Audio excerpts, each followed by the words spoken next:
Japan, a nation with a population of 125 million and the world's third largest economy, now increasingly a national football team that's challenging the world's elite. Japan, who had defeated 2 former world champions in World Cup and even topped the group of death. They even reached the semi-finals at the 2021 Tokyo Olympics, where they defeated France. Today, they stand as the highest-ranked Asian team and recently achieved a historic victory over Germany on their home turfs. Their top division currently holds the 20th spot in the world rankings, just below Argentina's Primera Division, marking the highest rank for any Asian league, including the Saudi League. Today, you can spot Japanese players throughout Europe, like Kaoru Mitama at Brighton and Wataru Endo at Liverpool. However, just 25 years ago, things were quite different. Japan had never even qualified for the FIFA World Cup until 1998, and when they finally did, they lost every match and were considered the second worst team of the tournament. There wasn't even a professional league until 1992, and they had never won a game at the AFC Asian Cup. So sit back as we dive into the journey and we'll take a look at the rise of Japanese football, and try to understand how it became possible in less than 30 years.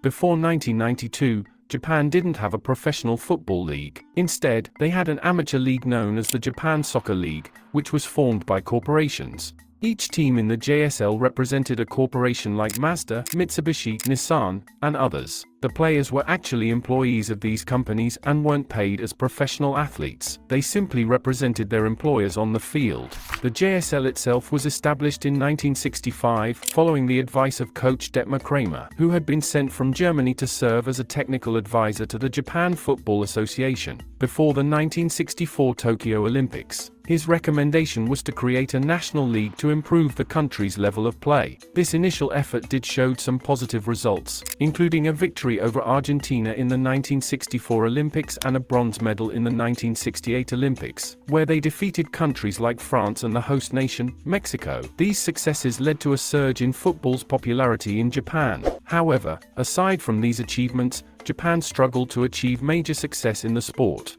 In the 1980s, the JSL went into decline, few fans attended matches, the stadiums weren't of the highest quality, and the Japanese national team couldn't compete with the top Asian teams. To elevate the level of play domestically, attract more fans, and strengthen the national team, the Japan Football Association decided to establish a professional league.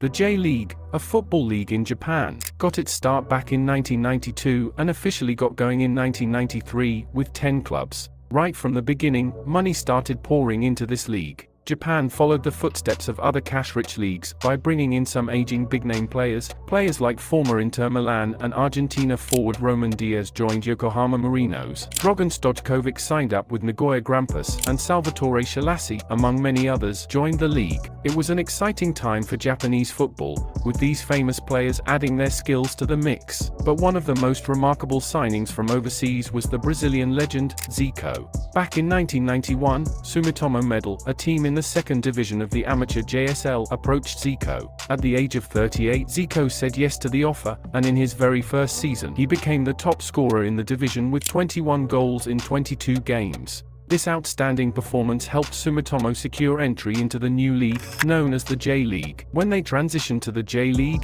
Sumitomo changed their name to Kashima Antlers. It's worth noting that Kashima is a small city in Japan with a population of less than 60,000. Zico became Kashima's secret weapon, scoring a hat-trick in their very first J-League game and helping the team secure the second position in the season. Today, Kashima Antlers is one of the most successful teams in J-League history, with 8 championships under their belt. Their home ground, Kashima Soccer Stadium, hosted 3 games during the 2002 World Cup and has a capacity of 40,000. To honor Zico's contributions, there's even a statue of him outside the stadium. Zico earned the nickname, Footballing God, among the Japanese, and he currently serves as Kashima Antlers' technical advisor. As the J-League enjoyed its initial success, there were some tough challenges to overcome. Japan faced an economic crisis during the 1990s. From the mid-1980s, a price bubble emerged in Japanese stock market and real estate, which burst in early 1990s. This economic crisis had a significant impact on Japan. It also caused short-term damage to the J-League. They had to tighten their budgets, saw some star players leave, and noticed a rapid decline in crowd attendance. It was a challenging period for the league during those times. After the economic crisis, when the Japanese economy started to rebound, the league management realized they had been going in the wrong direction. They understood that simply acquiring aging star players wouldn't benefit Japanese football in the long run. Japan became more methodical in searching for the best ways to improve the league. They came up with two main solutions. Firstly, they announced the J-League 100-year vision, with a goal to establish 100 professional football clubs and win the World Cup by 2092. The league also encouraged clubs to promote both football and non-football related sports and health activities, and build strong relationships with their hometowns at the grassroots level. Teams had to focus on developing domestic players as foreign players were limited, and this turned out to be a more sustainable approach for the clubs. Secondly, they made significant changes to the league's infrastructure in 1999. The J-League had reached its initial peak, with 18 teams in 1998 but dropped to 16 the following year. This happened because they launched the J-League Division 2, known as J2, with 10 clubs in 1999. These changes marked a new direction for the J-League, one that aimed for long-term success and sustainability.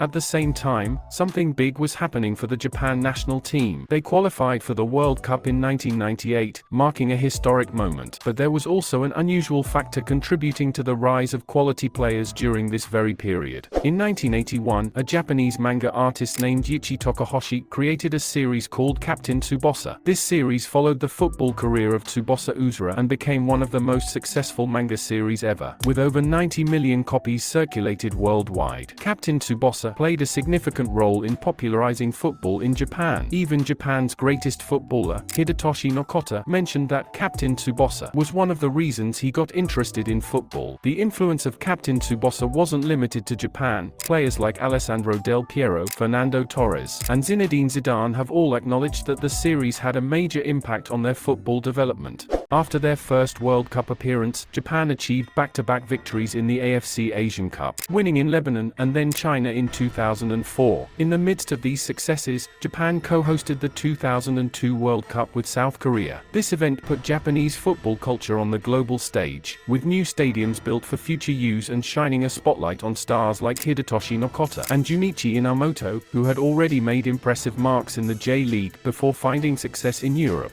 This marked the beginning of Japanese players heading to Europe. Jumping ahead to the 2010 World Cup, Japan made it to the round of 16, showcasing their talent on the global stage. Out of the 23 players who fought their way to a round of 16, before getting eliminated by Paraguay in a penalty shootout, 19 were from the J-League, but after the World Cup, 6 of them moved to European clubs later that summer window. With the growing popularity of the sport, the J-League even announced the creation of its third division, J3, which included 20 clubs. As the competition celebrated its 30th anniversary, the J-League expanded to include 60 clubs across 41 of Japan's 47 prefectures, creating an extensive network for talent development. As the migration of Japanese players to Europe continued to grow, the J-League organization took crucial steps to further their development. In 2016, the J-League's technical board set out on a journey to various top academies, searching for the best practices to enhance player development. One of the standout examples they encountered was West Ham United's academy. The J-League was so impressed that in 2019, they recruited West Ham's academy director, Terry Wesley, and appointed him as the league's technical director. Following this move, the J-League introduced a new long-term plan in 2016, known as DNA,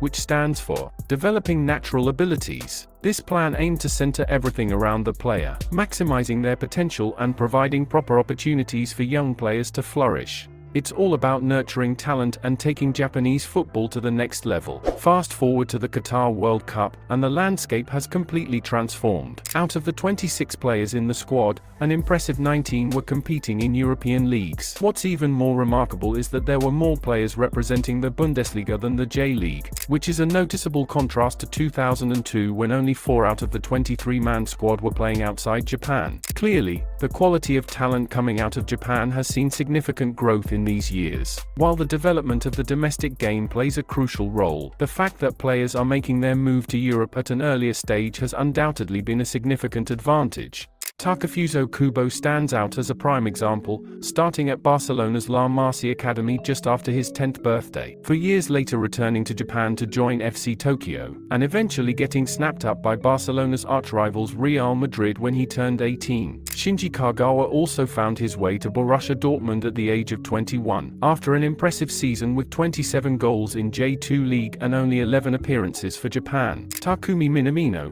who played for Cerezo Osaka, was picked up by Red Bull Salzburg at just 19, and he quickly developed under Europe's successful coaching setup like Adi Hutter, Marco Rose and Jesse Marsh. He made nearly 200 appearances for them before being signed by Liverpool. So, not only are high-quality players being produced more frequently, but European clubs are now far more likely to spot such talents at a young age. Scouts are confident in finding technical players who are willing to improve and come at a very reasonable price. The highest fee paid for a J-League player by a European club is just €5.4 million, spent by Celtic on Kyogo Furuhashi in 2021. That same summer, Brighton signed Kaoru Mitama from Kawasaki Frontale for just €3 million. As we reach the end of this video, it's clear that Japan has been on a journey of continuous improvement over the last 30 years. The creation and expansion of the J-League, a strong focus on youth development, a German, Brazilian, and even a manga comic, co-hosting the 2002 World Cup, experiencing both an economic boom and crisis, and the mass migration of Japanese footballers to Europe, have all played their part in popularizing and significantly raising the standards of Japanese football and the national team. What used to hold football back in this country for a century was a lack of popularity, professionalism, and centralized planning. But now, Japan has all three in abundance. The dreams of World Cup glory for Japan may become a reality much sooner than the original target of 2092.